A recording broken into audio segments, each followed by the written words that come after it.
Olá, meus amigos, mais uma vez estamos aqui para conversar sobre algum julgado do TCU que tenha sido publicado em seu informativo e tratar sobre algum conceito ou instituto que ele utilizou para decidir o caso concreto.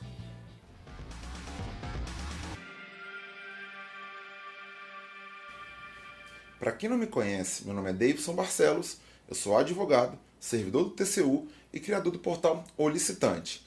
O informativo que trabalharemos hoje é o de número 295 e o acórdão 1826 de 2016 do plenário do TCU, que essencialmente tratou de limites nas alterações nos contratos administrativos.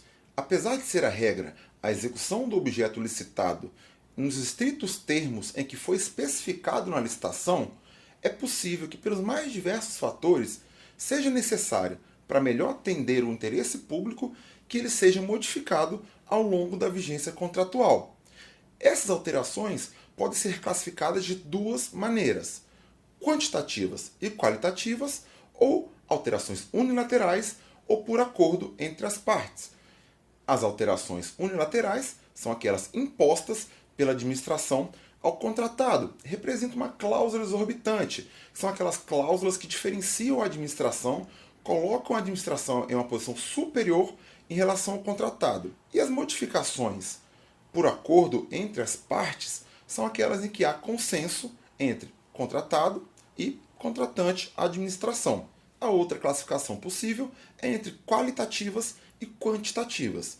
As alterações qualitativas são aquelas modificações necessárias ou convenientes ao objeto contratado que, uma vez realizadas, não desnaturam o objeto. Por exemplo, se eu tenho contratado um serviço de marcenaria, eu não posso transfigurá-lo para um serviço de serralheria, por exemplo. Por outro lado, as alterações quantitativas são aquelas em que um mesmo item, um item já existente, em razão de uma necessidade pública, em razão do próprio interesse público, faça necessário modificá-lo, acrescendo ou suprimindo parte de seu quantitativo. Ocorre, por exemplo, quando contratei 100 computadores, mas agora necessito de 110, por exemplo. Trata-se de uma alteração quantitativa, que, como vimos no início, trata-se de exceção. Por representar exceção, as alterações contratuais devem respeitar os limites estabelecidos no artigo 65 da Lei de Licitações, que traz como regra geral 25% como a margem em que a administração pode obrigar o contratado a fornecer a mais ou a menos. Ou seja, a administração pode obrigar o fornecedor a apresentar 25% a mais ou a menos do objeto contratado. E na hipótese específica de reforma de edifício ou de equipamentos, é permitida alteração contratual em até 50% somente para acréscimo. Como exceções a essa regra geral, temos duas hipóteses principais. Uma definida na própria Lei de Licitações e outra estabelecida jurisprudencialmente, inclusive no acórdão 1826 do plenário que estamos trabalhando. Aquela definida na Lei de Licitações, ela acontece quando, por acordo entre as partes, há alguma supressão. Uma supressão, por acordo entre as partes, pode ultrapassar o limite da regra geral dos 25%. Inclusive, isso ocorreu bastante esse ano, em que muitos órgãos se viram obrigados a reduzir o número de postos de serviços terceirizados, por exemplo, em mais de 50%, em razão da crise, em razão do contingenciamento. A hipótese estabelecida jurisprudencialmente tem como fundamento a decisão 215 de 1999 do plenário do TCU. Sim, é uma decisão antiga, mas ela é reiterada ao longo do tempo pela jurisprudência do tribunal.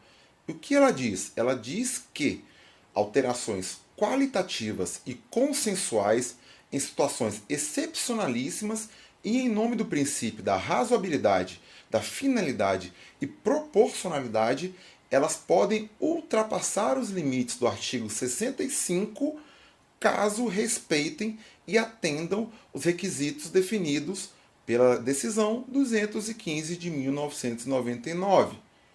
Mas quais seriam esses requisitos? Primeiro, essa alteração contratual excepcionalíssima não pode acarretar encargos superiores à realização de um novo certame licitatório. Depois, ela não pode provocar a inexecução contratual, considerando a capacidade técnica operacional da contratada. Não pode, por exemplo, o objeto ser levado a ponto de a empresa não suportar a própria execução do contrato. Além disso, a alteração além dos limites, ela tem que decorrer de fatos supervenientes que implicarem dificuldades não previstas ou imprevisíveis na época da licitação. Também não pode desnaturar o objeto contratado. Aliás, é um requisito que todas as alterações contratuais devem atender. Como dissemos lá atrás, você não pode transformar um serviço de serralheria em marcenaria, por exemplo. Também, essa modificação ela deve ser necessária à completa execução do contrato e, de algum modo, antecipar os benefícios almejados pela administração, benefícios sociais e econômicos. E, por fim, deve ficar motivado nos autos que a escolha pela outra alternativa, a rescisão contratual, nova licitação e nova contratação, representaria um sacrifício insuportável à sociedade ao interesse público primário. Vimos, portanto, que é até possível ultrapassar os limites definidos no artigo 65 da Lei de Licitações, apenas no caso de supressão por acordo entre as partes ou na excepcionalíssima hipótese da decisão 215, em que os requisitos que acabamos de tratar devem ser devidamente motivados nos autos do processo. E esse foi mais um vídeo em que comentamos algum acórdão do informativo de licitações e contratos do TCU. Se você gostou, curta e compartilhe esse vídeo ou comente aqui abaixo que a gente pode melhorar. Vou ficando por aqui, um abraço!